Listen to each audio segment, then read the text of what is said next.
Hello friends, welcome to Foods of India. இன்றைக்கி நம்ம பார்க்க போகிறது உடல் சூட்டை தணிக்கக்கூடிய உளுந்தங்களி. முதல்ல இது எப்படி செய்கிறதுங்கிற நம்ம பார்ப்போம். ஒரு பேனில் 1/2 கப் உளுந்தம்பருப்பு எடுத்திருக்கேன். நீங்கள் தோலோடு உள்ள உளுந்தம்பருப்பு கூட எடுத்துக்கலாம். இது நல்லா கலர் மாறுற வரைக்கும் மீடியம் ஃப்ளேமில் வச்சு நம்ம வறுத்துக்கணும். கைவிடாமல் வறுத்துக்கணும்.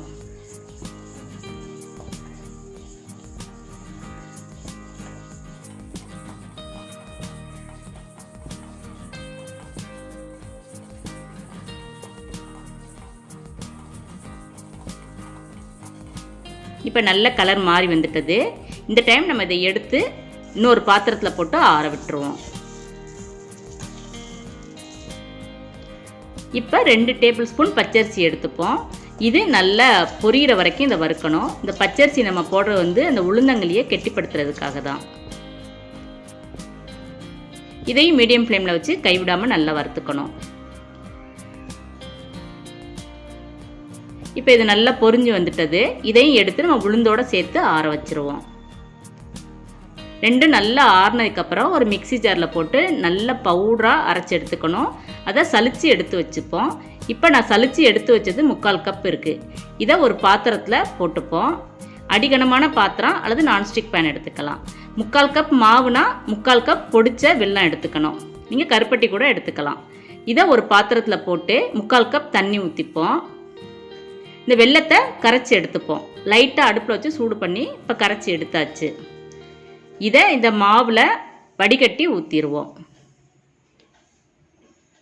இது நல்லா ஆறுனதுக்கப்புறம் தான் இதில் ஊற்றணும்.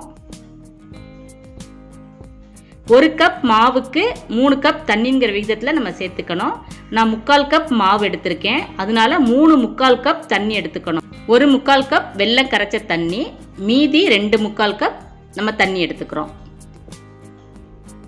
இப்போ 3 3/4 கப் எடுத்தாச்சு. இப்போ இது கூடவே ஒரு சிட்டிகை உப்பு போட்டுப்போம். இப்போ இந்த மாவை நல்லா கரைச்சி எடுத்துக்கணும். கட்டி விடாமல் கரைக்கணும். கரண்டிலையும் கரைச்சி எடுத்துக்கலாம், இல்லைனா நம்ம கையில் நல்லா பிசைஞ்சு கரைச்சி எடுத்துடலாம். ஒரு சின்ன கட்டி கூட இருக்கக்கூடாது, அந்தளவுக்கு இதை கரைச்சி எடுத்துக்கணும்.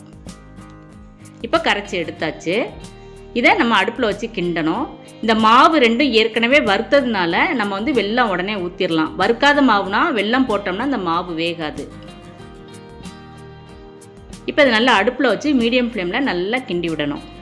இந்த உளுந்தில் ஃபைபர் கண்டென்ட் அதிகம் இருக்குது. இரும்பு சத்தும் ரொம்ப இருக்குது. இப்போ தாய்ப்பால் கொடுக்குற பெண்கள்லாம் இந்த உளுந்தங்களி செஞ்சு சாப்பிட்டா தாய்ப்பால் நிறைய சுரக்கும். இந்த உளுந்தை அதிகம் சேர்த்துக்கிட்டா முதுகோலி இடுப்போலி வராது, உடல் சோர்வு இருக்காது, உடல் சூட்டை தணிக்கும்னு சொல்லுவாங்க. இப்போவும் கிராமங்களில் ஏஜ் அட்டன் பண்ண பெண் குழந்தைங்களுக்கு இந்த உளுந்தங்களியை கம்பல்சரியாக 10-15 நாள் கொடுப்பாங்க.